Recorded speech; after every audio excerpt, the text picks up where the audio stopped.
అందరికీ నమస్కారం. ముదిగుబ్బ మండలం ముదిగుబ్బ గ్రామం. నా పేరు తిరుపాల నాయక్, ఇస్లావత్ తిరుపాల నాయక్. అఖిల భారత బంజారా సేవా సంఘంలో స్టేట్ సెక్రటరీగా ఉన్నా, జాయింట్ సెక్రటరీగా ఉన్నా. మా గిరిజనుల ముదిగుబ్బ గ్రామంలో 16 తాండాలు ఉన్నాయి.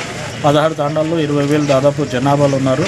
ఇక్కడ ఒక గిరిజన భవన్ కోసము సర్వే దొరికిలు పొలం సర్వే నెంబర్ 1328లో 5 ఎకరాలు కేటాయించాలని చెప్పి ప్రభుత్వ భూమిని ఇస్తే ఇక్కడ సత్సేవాల మందిరం గుడిని ఒకటి పెట్టుకుని మా ఆరాధ్య దేవుడు ఒక గుడిని, మిగిలిన ఒక కమ్యూనిటీ హాల్ని మరియు ఏదైనా కార్యక్రమాలు జరిపి ఫంక్షన్ హాల్ని కేటాయించేదాన్ని కమ్యూనిటీ హాల్ రిప్రజెంటేషన్ ఒకటి ఈరోజు మెమరాండం ద్వారా మా అఖిల భారత బంజారా సేవా సంఘం ద్వారా ఇవ్వడం జరిగింది. దానికి ఆర్డీఓ గారు సానుకూలంగా స్పందించి కలెక్టర్ గారితో మాట్లాడి కలెక్టర్ గారు నిర్ణయం తీసుకొని తక్కువ టైంలోనే దీన్ని క్లియరెన్స్ ఇస్తామని చెప్పారు. రెండవ సమస్య ఏమంటే ముదిగుబ్బ గ్రామంలో గుంజేపల్లి పొలంలో సర్వే నెంబర్ 826-1191-3 లెటర్లో మా గిరిజనులకు 10 మందికి కేటాయించిన స్థలాలు హౌస్ సైట్ పట్టాసు కేటాయించారు. ఆ పట్టాసు ఇచ్చున్నారు. పట్టా ఇచ్చిన ప్లేస్లో ప్రొసీడింగ్ ఇవ్వడం జరిగింది. ఆ ప్రొసీడింగ్ సేమ్ నెంబర్ అలాట్ చేసి ప్రొసీడింగ్ ఇవ్వడం జరిగింది. ఆ ప్రొసీడింగ్ కోసం క్యాన్సిలేషన్ కోసం దాదాపు 2022వ సంవత్సరం నుంచి మేము ప్రతిపాదన పెడుతూనే ఉన్నాము. ఆ పెండింగ్లోనే పెడుతున్నారు. ఆ రికార్డులు కనపడడం లేదు, కొద్ది రోజులు పెండింగ్ పెట్టారు. ఇప్పుడు క్లియరెన్స్ రికార్డ్ అంతా లభ్యంగా ఉంది, అంతా చూశారు, వెరిఫై చేశారు. తహసీల్దార్ గారి రిపోర్టు దాదాపు 15 డేస్లో ఇవ్వాలని చెప్పి ఆర్డీఓ గారు ఎండార్స్ చేస్తే దాదాపు 8 నెలల కాల వ్యవధి తీసుకొని క్లియరెన్స్ ఇచ్చారు.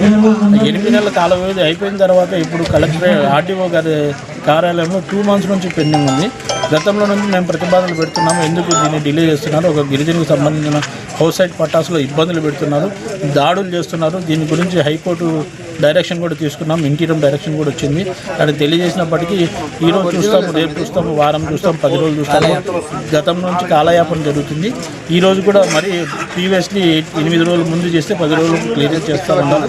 మళ్ళీ ఈరోజు కలిస్తే మళ్ళీ 10 రోజులు టైం తీసుకుంటున్నారు. దీని అంతరాయం ఏముందో వాళ్ళకి అధికారులకే తెలియాలి.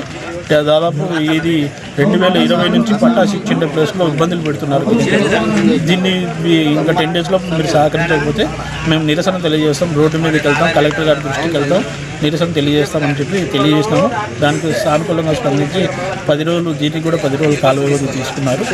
ఇంకొకటి హౌస్ సైడ్ పట్టాస్ దాంట్లోనే ఒక నకిలీ పట్టా తయారు చేసి ఒక పట్టా తహసీల్దార్ ఇచ్చిన పట్టాని ఫ్యాబ్రికేట్ చేసి డాక్యుమెంట్ ఫ్యాబ్రికేట్ చేసి తహసీల్దార్ రికార్డ్ని ట్యాంపరింగ్ చేసి దానికి హౌస్ NH హైవేలో లేని ఫ్లాట్ను ఉన్న ఫ్లాట్ని లేదని చెప్పి తెలియజేసి ఒక రిప్రజెంటేషన్ ఇచ్చింది. దాన్ని కూడా ఆర్డీఓ గారు 15 రోజుల్లో దాన్ని క్లియరెన్స్ ఇవ్వమని చెప్పి ఎండార్స్ చేసి తహసీల్దార్ పంపించారు. దాదాపు సంవత్సర కాలం అయినప్పటికీ తహసీల్దార్ కార్యాలయంలో అది క్లియరెన్స్ ఇవ్వలేదు. దానికోసం ఆర్డీఓ గారిని కలిసినాము, ఉండే రిప్రజెంటేషన్ ఇచ్చాము. గతంలో ఇచ్చినవి రెఫరెన్స్ కింద ఇంట్లో చేసి సబ్మిట్ చేయడం జరిగింది. దానికి కూడా ఈ విషయం అయితే మా దృష్టిలో ఉంది. దీన్ని అతి తక్కువ టైంలో క్లియరెన్స్ ఇస్తానని చెప్పి చెప్తున్నారు. కానీ ముదిగుబ్బ తహసీల్దార్ కార్యాలయంలో ఉండే అధికారులు ఏ రకంగా కూడా ఒక గిరిజనులకు స్పందించడం లేదు. ఇది స్పందన మేరకు మేము చాలాసార్లు కలిసాము. చివరికి ఒక నూతన కమిటీ అఖిల భారత బంజారా సేవా సంఘం తర్వాత నూతన కమిటీ ఏర్పాటు చేసుకుని నూతన కమిటీ ద్వారా ఈ ప్రతిపాదనలు పెట్టాము. ఈ విషయం లోపల మాకు 10 రోజుల కాల వ్యవధిలోపు కంప్లీట్ చేయకపోతే మేము కలెక్టర్ గారి దృష్టికి వెళ్తాము. సత్యకుమార్ మినిస్టర్ గారి దృష్టికి వెళ్ళేసి మా సమస్యలు పరిష్కారం చేసే దాంట్లో మేము అఖిల భారత బంజారా సేవా సంఘం తరఫున మేము పోరాటం చేస్తామని తెలియజేస్తున్నాము.